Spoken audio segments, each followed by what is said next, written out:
Hello friends, வணக்கம். Welcome to my channel Me&Mom Stars. இன்னைக்கு நம்ம சேனல்ல ஹெல்த்தியான இட்லி பொடி தான் செய்ய போறோம். முருங்கைக்கீரையை உருவி நல்லா வாஷ் பண்ணி வச்சிருங்க. தண்ணியை நல்லா இருத்துட்டு அதுக்கு அப்புறம் ஒரு பிளேட்ல போட்டு ஃபேனுக்கு அடியில ஒரு 2 நாள் வெச்சீங்கனா இந்த மாதிரி நல்லா மொடமொடன்னு காஞ்சி போயிருக்கும்.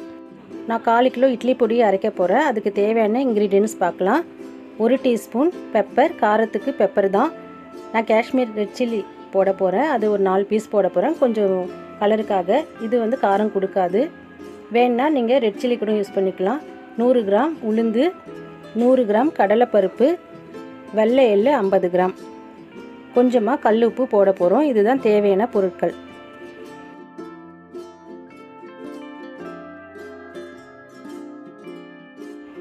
எடுத்து வச்சிருக்க எல்லா பொருளையும் தனித்தனியா வறுத்து எடுக்க போறோம்.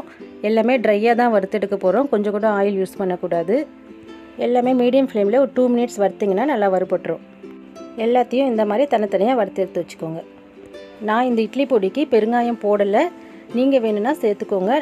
பெருங்காயம் சாப்பிட்டா நல்லதுதான்.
ஃப்ளேம் ஆஃப் பண்ணிட்டு 1 டீஸ்பூன் கல்லுப்பு போட்டு இந்த மாதிரி ஃப்ரை பண்ணிக்கோங்க.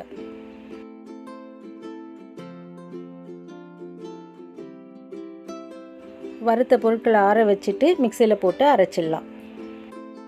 கீரையை வறுக்கக்கூடாது. கீரை வந்து நம்ம எப்படி காஞ்சிருக்கணும்னா கையில் தொட்டிங்கன்னா நல்லா உதிரி உதிரியாக வர மாதிரி இருக்கணும். அந்த ஸ்டேஜில் தான் கீரை வந்து மிக்சியில் போட்டிங்கன்னா நல்லா பவுடர் ஆகும்.